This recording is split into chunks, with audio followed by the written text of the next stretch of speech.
Infamous interviews where basic questions unraveled her, the gaffes replayed endlessly on late-night television, and the slogans that offered more flash than substance. Her critics saw in her not a visionary but a cautionary tale, proof of what happens when charisma is mistaken for competence, yet Palin never retreated.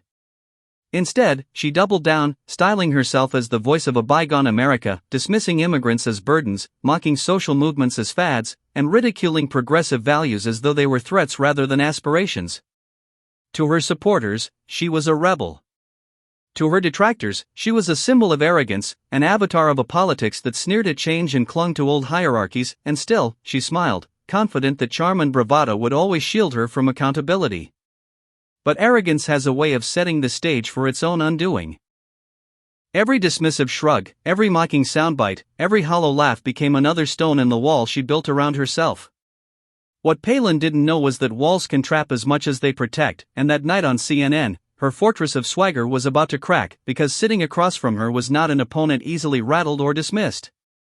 Jasmine Crockett's calm resolve stood in stark contrast to Palin's bluster, and the clash of those two energies was not just inevitable, it was destined to expose who truly held the strength. Jasmine Crockett's story was never one of shortcuts or privilege.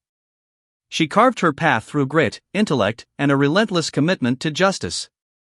As a lawyer, she stood in courtrooms where the odds were stacked high against those she represented, families pushed aside, workers silenced, communities ignored. She made it her mission to speak for those who were too often spoken over. Each case was more than a job, it was a fight for dignity, a stand against a system that too easily turned its back on the marginalized. Her journey into public service was no smoother. She carried scars from battles waged against entrenched power, facing ridicule, dismissals, and attempts to quiet her voice. Yet every obstacle only sharpened